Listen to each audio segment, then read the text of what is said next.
Hello everyone and welcome back to the Ability 411. It is Wednesday and I'm your host Amber Marcy. I hope everybody's doing well and having a great week. I am here to give you some summer safety tips as a wheelchair user. I have 3 that are very, very important to me as a quadriplegic, and the main 3 things that I have to make sure that I watch to make sure that I don't get sick or overheat and end up in a bad situation. So number 1 for me is when I am outside in the sun, I need to drink lots and lots of water. I prefer water or Gatorade, but just to really keep me hydrated. So that is number 1, and that's, able-bodied too. You need to drink a lot of water. You're out in the sun and you need to stay hydrated. So number 1 is lots and lots of water. Number 2, sunscreen. For those of us who cannot feel below the level of your injury, which in my case I can, but there's many people who cannot feel below the level of their injury. A sunburn can really set off some other things. Like I've even been sunburned and I can feel, and I've gotten really upset stomachs. It's made me sick because I've gotten so burned. So number 2 is sunscreen. A lot of people, I used to think I'm not going to wear sunscreen because I want to tan and that's going to keep me from getting tan. And really, I feel like I tan better when I have sunscreen on. So that's a little myth if you think that you're not going to get tan because you wear sunscreen, because I don't look very tan right now on this iPad, but I got a pretty good tan going on, I think. And number 3, which is the biggest for somebody with an injury, a higher level injury like mine, is making sure you don't overheat. And this is really, really critical because sometimes we can't tell if our body is overheating. It's hard for us as quadriplegics to regulate our temperature. In fact, I'm freezing all the time. I have a heating pad on me all the time. I sleep with a heating pad. And my little dog tried to steal it from me when I got her, so now she has her own heating pad because mommy doesn't share, because I'm always freezing. So the main thing is just making sure you don't overheat. When you have a higher level injury like me, dysreflexia will kick in. And this is an autonomic dysreflexia is what it's called, and it's a way of your body telling itself, whoa, something's wrong. And your blood pressure gets really high, you may get a headache, you may even start to get goosebumps even though you're hot.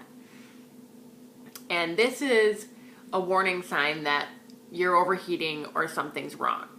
And dysreflexia can mean that anything below the level of injury is wrong. Maybe your bladder's full. Maybe you have to have a bowel movement.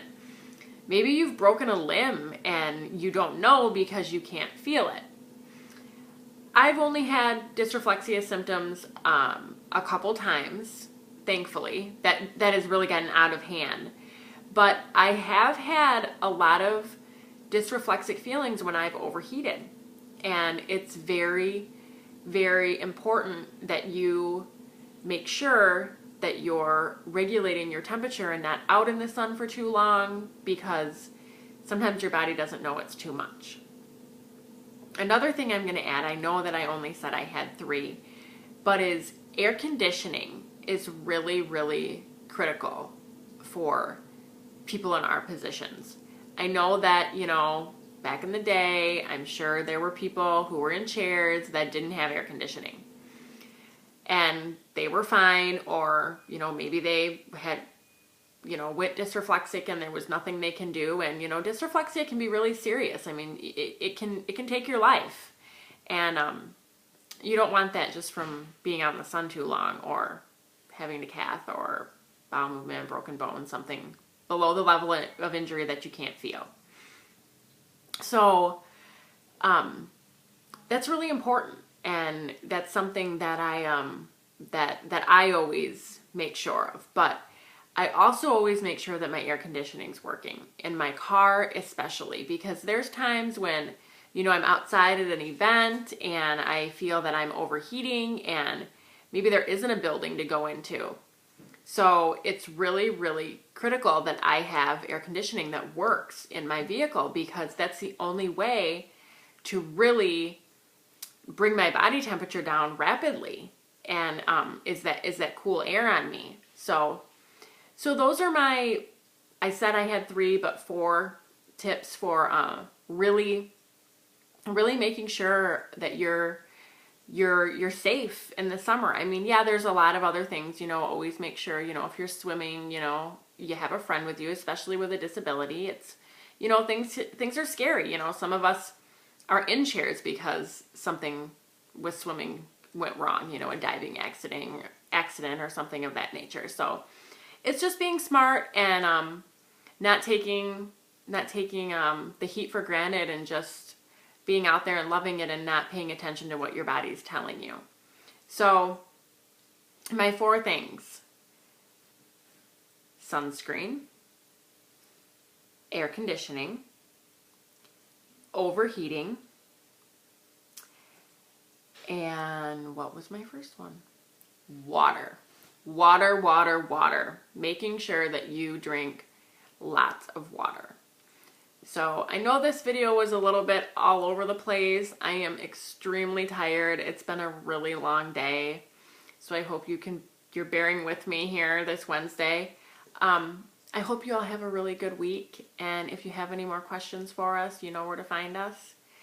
And I hope you enjoyed this, and I hope that my 4 tips will help you when you're venturing out into the sun or going to do something fun this summer. So take care, and I'll see you next week. Thanks.